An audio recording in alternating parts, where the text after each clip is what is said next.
Hey guys, Happy New Year, and I hope you enjoyed your holidays. Today, I'd like us to start the year with understanding why it's really crucial for you to manage your daydreaming. Not it stopping it, just managing it as part of your New Year resolutions. Because I've heard people saying that, yeah, this thing is not a problem, I enjoy it, I can't live without it. Let me just focus on my career, let me focus on my work, let me focus on other things, but the addiction to daydreaming is just something else. I'm going to be explaining to you why it's really important and it's part and parcel of you crushing those goals this year. Actually, there are various elements of daydreaming. We'll start with the logical aspects first, like time. On average, actually, from my research, most maladaptive daydreamers, or those people who are addicted to daydreaming, spend 3 to 7 hours of their day daydreaming. So now I want you to imagine spending 3 to 7 hours of your waking days or waking hours. Waking hours here means those hours where you are active, those hours where you're supposed to be working on that goal or be working on that career. So if you spend for 3 to 7 hours a day, that's on average close to 5 hours. So in a month, that will come something close to 150 hours, 150 hours, and in a year that will be something close to let's say almost 2400 hours in a year, which is like almost 100 days in a year. So if you don't manage your daydreaming, you'll end up losing about 100 waking days in a year in your daydreaming. So will you really achieve those goals you are setting while you are spending 100 waking or active hours in an imaginary world? Of course, you'll find it really hard achieving those goals because without this time, I'm not even going to the other aspects of stress and everything. We're just talking about the logical aspect. Like if you spend these 100 hours in an imaginary world, it means that you are taking away 100 hours in your real life. These 100 hours now you'd have used to what can 100 not 100 hours, sorry, 100 days. What can 100 days do for you in real life? You can do another course, you can find another job, you can spend time with your family, you can study, you can even do some extra skills. Like you can do a lot with this time you're spending in that imaginary world. And what happens when you do all these things you want? Of course, you'll achieve your goals.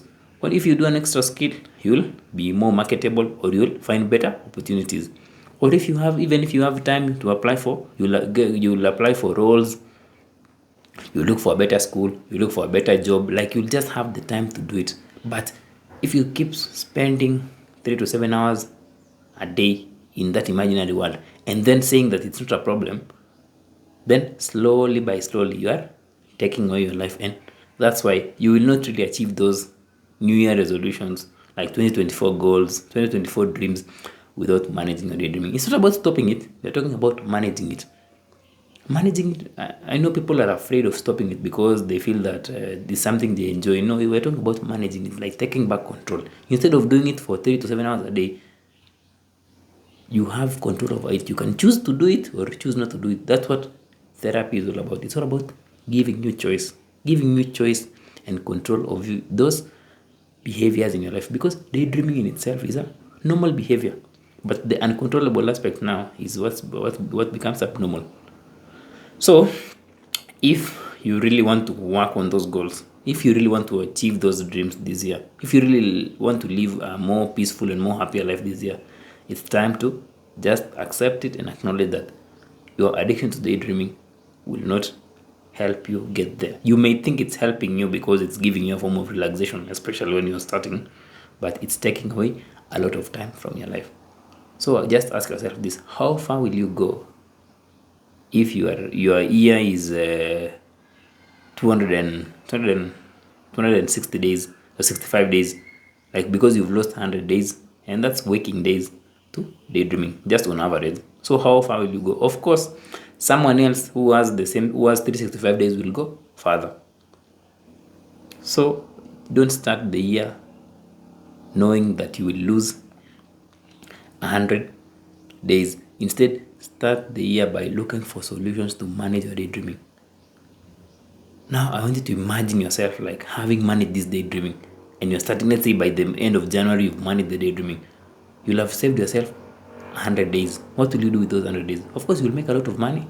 You'll have quality friends, quality relationships. You will have deep and many experiences. You might try that new hobby you've been dreaming about, that new interest. Like, you'll just have time to try all those things. Like, you'll even add extra things to those new year resolutions, because what you're doing now with your new year resolutions is because daydreaming will interfere on a deeper level.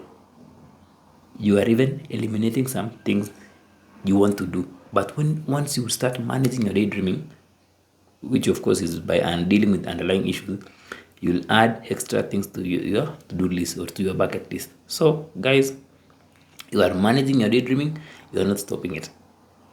So don't say that managing daydreaming is not part of my resolutions and let me just focus on other things like new experiences. No, it should be the priority actually, because without managing it, you are already starting a year with a less handicap, with a on the wrong footing, because there's a behavior which will take most of the time this year. So if you'd like help and if you'd really like to start the year having managed the daydreaming, of course you can book a free breakthrough call with me, because I'm back, I'm taking new clients, and I'll explain to you why daydreaming is not the problem, and why it is just why dealing with the root causes is just one of those snowball effects which will help you achieve those new year resolutions. It will help you, give you that motivation to live in the real world, that motivation to look up the next day, the next year, the next month, and to look up the present moment, or to enjoy the present moment. So feel free to book a free breakthrough call, and I'll explain to you everything, and I'll educate you on what is it exactly we are going through, and then if I can help you with it, and if I really feel that you are so motivated and you want to get out of this, of course I'll help you with it. But all in all, don't focus on just the simple aspects of new year resolutions, like just the normal, just the what other people do. For you, focus on the things you didn't do last year and improve on those. And for Maladaptive Daydreamers, it's taking back control of your daydreaming. Until next time, guys, happy new year, and looking forward to some amazing content this year. Feel free to subscribe, share, comment, ask me questions with regards to your daydreaming, and I'll be glad to answer and to guide you in this journey this year. Happy new year, guys.